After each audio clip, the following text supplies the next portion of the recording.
예지투 두 번째 역은 반도체역인데 은하 씨 어서 오세요. 네, 김정혜 이사님 오셨습니다. 어서 오십시오. 네. 2차 전지 이야기 앞에서 했고요. 오늘은 뭐 사실은 반도체가 제일 앞에 갔고 그죠? 2차 전지도 올라오면서 시장이 강하게 올랐는데 반도체를 다 좋게 보긴 했는데 오늘은 뭐 굉장히 강하게 여러 종목들이 한꺼번에 올랐더라고요. 조금 좋긴 하지만 이게 뭐지? 이게 뭐 ARM 상장 모멘텀 이런 게 좀 반영이 된 거예요? 아니면 뭐 만기일 이슈도 좀 있었던 거예요? 뭐 만기일 관련돼서 영향을 받을 만한 종목군들이 오른 건 아니라고 판단하고 있고요. 그다음에 ARM 이슈도 ARM 성격이 워낙 독특하잖아요. 그렇죠. 그러니까 설계 자산을 갖고 있는 기업이지 여기가 뭐 생산하거나 그런 기업 그렇죠. 아니거든요. 네. 그다음에 ARM이 예를 들어서 뭐 하이닉스나 뭐 삼성전자에 외주주고 이런 기업 아니거든요. 자기들이 갖고 있는 그 설계 자산을 바탕으로 소위 이제 로열티를 받는 기업이기 때문에 업계에는 큰 영향을 주고 있는 기업이고 누구랑 협력하느냐에 따라서 또 영향을 줄 수 있는 기업이기는 하지만 오늘 나타났던 반도체 주가의 상승과는 그렇게 연결고리를 찾아보기가 뭐 쉽지 않은 상황이라고 봐야 될 것 같습니다. 그럼 뭐예요?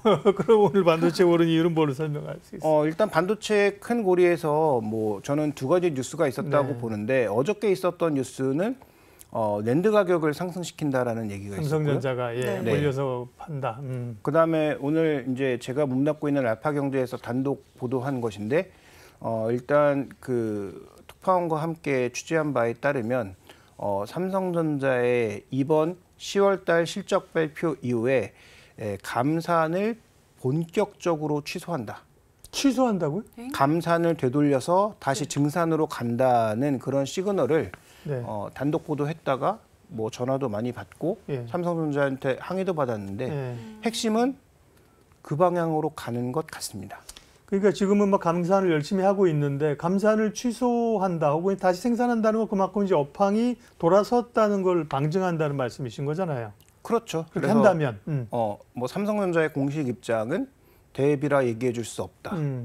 아니다가 아니고 대회비라 얘기해 줄 수 없다라는 입장이기 때문에 그런 입장을 우리가 생각해 보면은 결국 삼성전자가 이번 10월 달 초에 아마 실적을 발표하고 10월 말에 실적의 전체적인 밑그림을 다 얘기하고 나서 아마 IR에서 얘기해 줄 거는 우리 이제 감산 줄인다, 감산 안 한다. 그래서 이런 쪽의 얘기가 나올 뉘앙스가 높고 그렇다면 지금 가장 민감하게 그동안 움직이지 않았던 게 후공정 종목군들은 계속 신고가, 그다음에 최근에 조정을 받았지만 신고가에서 별로 밀리지 않았잖아요. 근데 오늘 올라간 종목군들의 핵심 포인트는 뭡니까? 전공정, 소재, 그중에서도 소위 미세공정과 관련돼 있는 종목군들이 굉장히 맥락에 닿아 있단 말이죠. 그러니까 그동안 투자를 줄였던 SK하이닉스와 삼성전자가 다시 투자를 늘렸을 때 가장 민감하게 움직일 수 있는 종목군들이 움직였다는 맥락에서 살펴봐야 될 것 같습니다. 그러면 이제 오늘 후공정도 올랐잖아요. 전공정 쪽이 그러면 이런 이유로 더 세게 오늘 반응한 겁니까? 둘의 지금 밸류에이션 갭 차이가 워낙 많이 나기 때문에.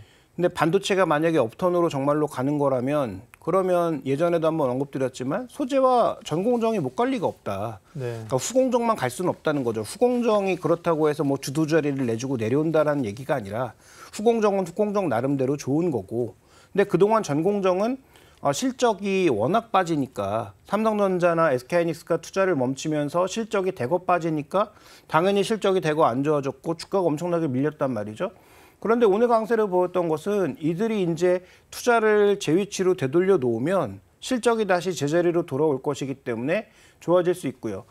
대표적으로 주성엔지니어링과 하나머티리얼즈 같은 경우 살펴보시면 주성엔지니어링이 갖고 있는 ALD 장비 이런 것들은 대거 늘어날 수 있습니다. 미세공정화에서는. 왜냐하면 CVD보다는 ALD가 가격도 비싸지만 능력이 다르거든요. CVD는 반도체 여러 가지 그 화학 물질들을 한 번에 뿌려서 그 위에 입히는 것이고 그러니까 당연히 실수도 잦고 수율도 낮을 수밖에 없죠.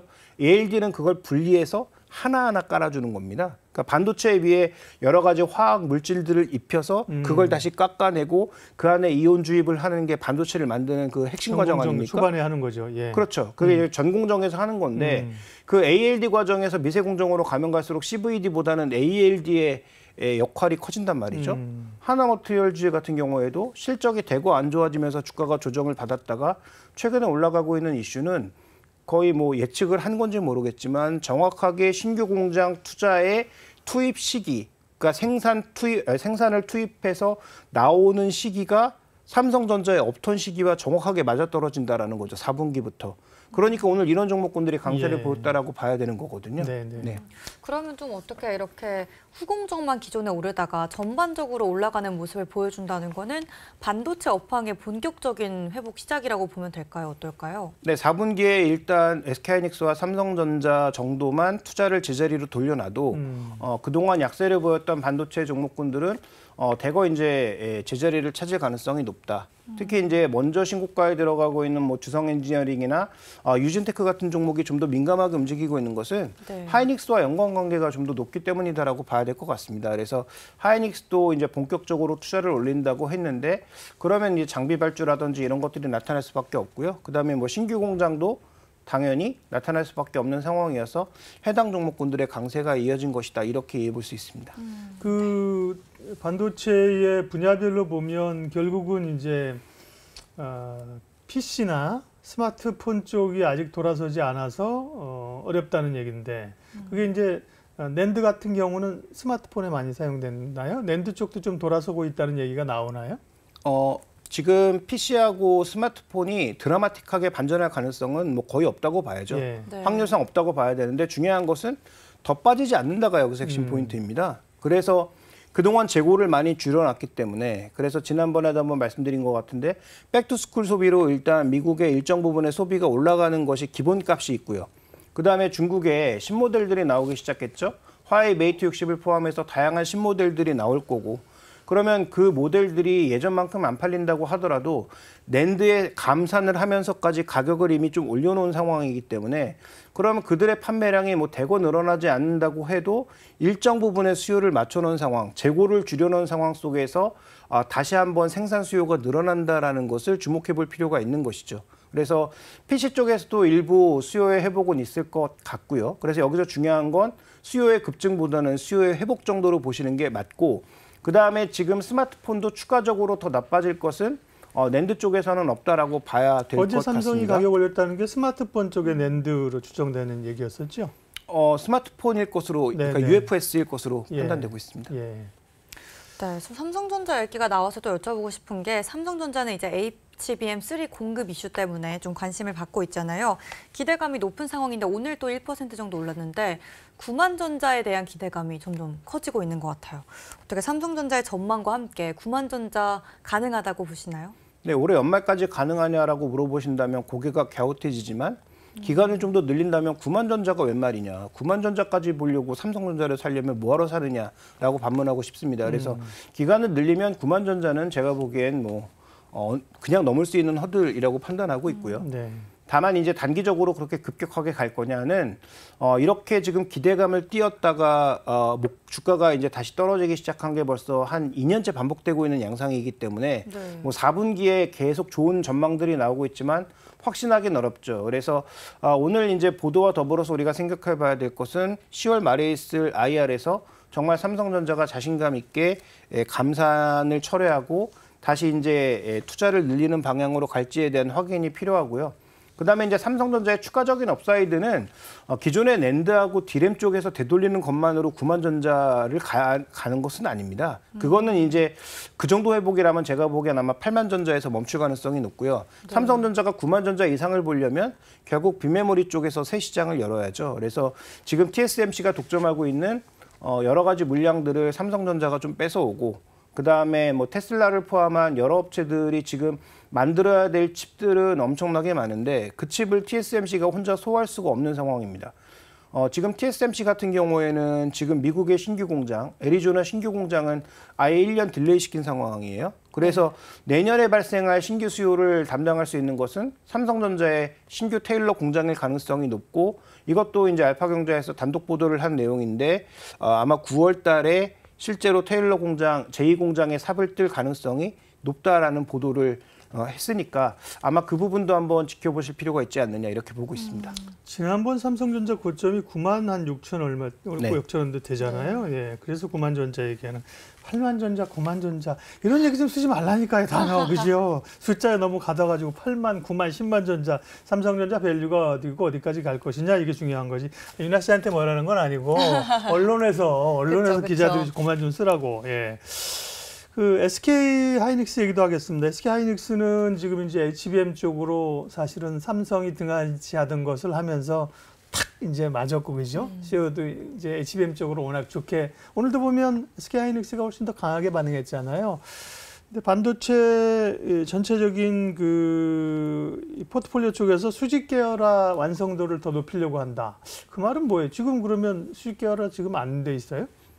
왜냐하면 이제 그 안에 들어가는 여러 가지 뭐 장비 이런 것들은 솔직히 수직 계열화가 어렵고 예. 그러면 반도체에 들어가는 뭐 물질 이런 것들에 대해서는 꽤 많이 이제 M&A를 통해서 수직 계열화를 시도하고 있는데 예. 더 이제 이 범위를 넓히려고 하고 있는 거죠. 그런데 이제 중요한 건 SK하이닉스에 돈이 있느냐? 그렇죠.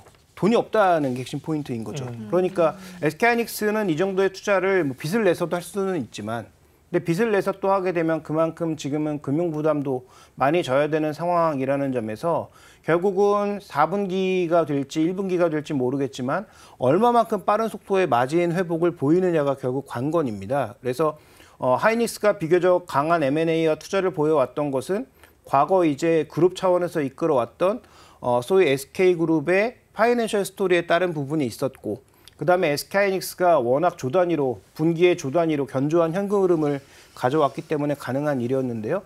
지금 어쨌든 연간 기준으로는 다 4분기 내내 적자일 가능성이 높잖아요. 그러면 추가적인 현금 흐름을 어디서 끌어오기가 그룹 차원에서도 지금 어렵고 그다음에 내부적으로 지금 쌓여있는 현금도 크지 않은 상황이기 때문에 아마도 삼성전자만큼 뭐 강력한 드라이브를 걸기에는 조금 힘들지 않을까 이렇게 보여집니다. 그럼에도 불구하고 하이닉스 같은 경우에도 계속 뭔가 넓혀가려고 하는 것은 네. 계속 디램에만 머물고 있으면 안 된다라는 생각을 가지고 있기 때문에 상대적으로 수익률이 높은 HBM3에 주력하면서 지금 뭐 센서라든지 다른 쪽의 개발을 통해서 좀 더 이익률을 높이고 그다음에 업종의 어떤 분야를 넓히려고 하는 그런 시도는 앞으로도 이어질 가능성이 높다. 그래서 아마 소재 내재화 그다음에 일부 장비 내재화, 그다음에 추가적인 어떤 업력 확대에 대해서는 아마 방향성은 뚜렷하게 나타날 것이다 이렇게 봐야 될 것 같고요. 네. 지금 뭐 광주나 아니면 용인 쪽에 투자하려고 하는 이런 신규 팹 같은 경우에는 기존의 그 HBM이라든지 디램 쪽을 업그레이드하는 측면도 있지만 신규 투자에 대한 그런 부분들 그래서 뭐 비메모리 쪽이라든지 이런 쪽에 지금 추가 투자를 늘리려고 하는 방향도 분명히 있다 이렇게 봐야 될 것 같습니다. 투자도 결과론이지만 그죠. 성공한 투자도 있고 M&A도 있고 아닌 것도 있지만 지난번에 인텔이었죠. 그 낸드 사업 샀던 거. 네, 맞습니다. 그게 참 사실 결과론적으로 지금까지 참 어려운 가운데 하나입니다. 그죠? 그러니까 도시바 인수한 것도 그렇고요. 네, 그러니까요. 예. 또 반도체 하면 이제 미국과의 얘기도 빼놓을 수가 없는 게 반도체 장비 관련해서 수출 통제 유예 조치를 좀 지금 하고 있는 상황이잖아요. 이거에 대해서 좀 연장이 될까 아닐까에 대한 궁금증이 있는데 다음 주인가요? 미국 상무부 부장관이 방한한다고 하는데요. 어떤 내용이 오갈지 어떻게 예상하시는지 궁금하고 그에 따른 국내 영향력도 궁금해요. 네, 일단 이 부분은 우리가 결정할 수 있는 게 아무것도 없어서 그쵸. 네, 결국은 우리는 최대한 요구하고 미국이 어느 정도까지 허용해 주느냐를 지켜볼 수밖에 없는 입장인데요.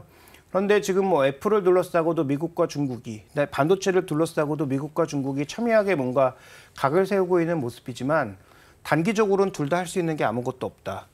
예를 들어서 애플과 관련돼서 정말 척을 지려면 뭐 생산 시설을 중국에서 다 빼야 되고 그쵸. 그러면 미국은 애플의 시총이 20% 날아가는 건 눈뜨고 봐야 되는 상황인 거고 그다음에 중국은 자신들의 10만 명이 넘는 고용이 날아가는 걸 눈앞에서 봐야 되는 상황인 거죠. 그래서 그렇게 극단적으로는 단기적으로 갈 수가 없다. 그래서 차근차근 뭔가 인도로 이동을 하든 베트남으로 이동하든 이동한 이후에 나타날 수 있는 현상이라는 점을 주목해 볼 필요가 있겠고요. 그다음에 우리가 지금 미국의 입장에서 생각해 봤을 때 뭔가 필요한 메모리나 이런 것들을 만들 수 있는 국가 지금은 이미 게임이 끝난 상태입니다. 마이크론이 아무리 갑자기 생산 시설을 늘린다고 해서 전 세계 뭐 미국이 필요한 디램의 생산량을 맞출 수 있느냐? 불가능하죠. 그러면 만약에 하이닉스의 중국 법인이 생산해내는 물량이 제로가 되면 반도체 가격은 폭등하고요. 그것은 미국이 바라는 일도 아닙니다. 그래서 저는 뭔가 계속 레토릭상으로는 둘이 싸운다, 여전히 뭔가 어렵다 이런 얘기가 나올 가능성은 높겠지만 네. 중요한 건 실질을 봐라. 미국과 중국이 그렇게 싸운다고 했지만 두 국가 상의 수출 금액이 줄어든 적이 없다. 수출 수입이.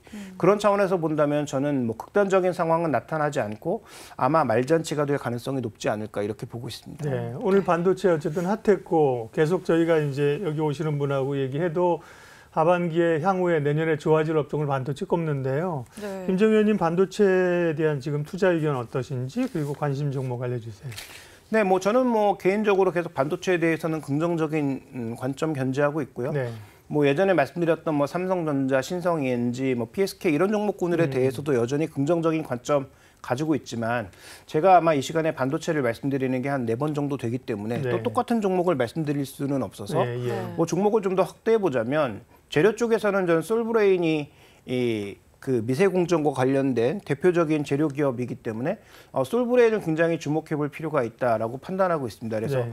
솔브레인 같은 종목도 한번 눈여겨 보실 필요가 있겠고 주가의 단기 변동성은 여전히 크지만 뭐 동진 세미캠 같은 종목군들도 주목해 볼 필요가 있다. 왜냐하면 어쨌든 삼성전자와 계속 결부돼서 같이 갈 수밖에 없는 기업이다. 이렇게 볼 수가 있고요. 네. 그다음에 장비 쪽에서는 뭐 후공정에선 이오테크닉스 여전히 뭐 주목해서 보고 있고 그다음에 전공정 쪽에서는 뭐 PSK와 더불어서 유진테크 그다음에 오늘 급등했지만 주성엔지니어링도 여전히 주목해 볼 만한 기업이다. 특히 주성엔지니어링 신포인트는 디스플레이 쪽에 투자도 늘어날 거고요. 그다음에 지금 그 황 사장 회장인가요? 지금 그분이 직접 나와서 얘기한 포인트는 뭐냐면 지금 우리 중국 매출 비중이 꽤 높은데 하이닉스 비중은 내년에 늘어날 거고 그다음에 대만과 미국 쪽으로 비중이 늘어나게 되면 그러한 포트폴리오에 대한 기대감이 있다라고 했으니까 그게 만약에 이루어질 경우에는 주성엔지니어링 같은 경우에도 제가 보기엔 지금 많이 오른 주가가 별로 부담스럽지 않을 수 있다 이렇게 보고 있습니다. 그래서 뭐 아마 그 예민수 앵커님께서 더 잘 아시겠지만 주성엔지니어링이 7만 원에서 주가가 뭐 1,000원까지 1,400원, 1,500원까지 떨어진 대표적인 이유가 삼성전자 밴더에서 그렇죠. 떨어져 나갔기 하락하면서. 때문이거든요. 예. 그래서 삼성전자가 다른 밴더를 잡으면서 그렇게 됐는데 네. 삼성전자를 다시 손을 잡을 가능성은 없다고 보여지지만 대만 뭐 미국 이런 업체들과 만약에 국가가 넓어지고 업력이 넓어지게 되면 매출 안정성이 좀 더 높아진다라는 측면에서 긍정적으로 볼 필요가 있지 않느냐. 다만 좀 결과는 확인해 볼 필요가 있겠죠. 네. 질문 있습니까? 좀 그 이재선 연구원님은 반도체에 대해서 올라도 사고 밀려도 사라라는 전략을 네, 주셨는데 어떻게 김종우 의사님만의 전략이 혹시 있을까요? 반도체 섹터? 저는 밀리면 더 사고 네. 오르면 덜 사고. 오르면 덜 사고요. 덜 사고. 미묘한 차이가 있긴 있네요. 그러니까 비슷한 말인 것 같으면서 조금 네. 다른. 네. 삼성전자와 하이닉스 가운데는 두 개 트레이딩 관점에서 지금 어떤 것이 매력 있느냐 이렇게 질문드리면요. 트레이딩 관점에서 보면 하이닉스가 더 탄력적일 수밖에 없죠. 아무래도 HBM3의 압도적인 점유율을 가져가고 있고 이 점유율이 어쨌든 4분기까지는 좀 이어질 가능성이 있으니까 네. 그런 관점에서 이제 단기 트레이딩 관점이라면 중소형주가 더 좋긴 하겠지만 예. 둘 중에 비교해 보자면 하이닉스가 뭐 더 높을 거라고 보고 있습니다. 네. 네. 장기적으로는 삼성전자도 좋고, 네. 어쨌든 이 주식시장에 저희도 종사자 방송하지만 주가가 조금 올라야 돼요. 할 말이 많잖아, 주가 오르니까, 그죠? 맞습니다. 주가 떨어지면 할 얘기도 없어. 맞아요. 분위기도 침체되고, 그죠? 네. 오늘 아주 기분 좋은 얘기들 많이 들었습니다. 저희 여기까지 하고 김정희 의원님 모시고 먼저 퇴근하겠습니다. 네, 오늘도 감사합니다. 얼른 네, 퇴근해 보시죠. 이로운 경제 채널 EBC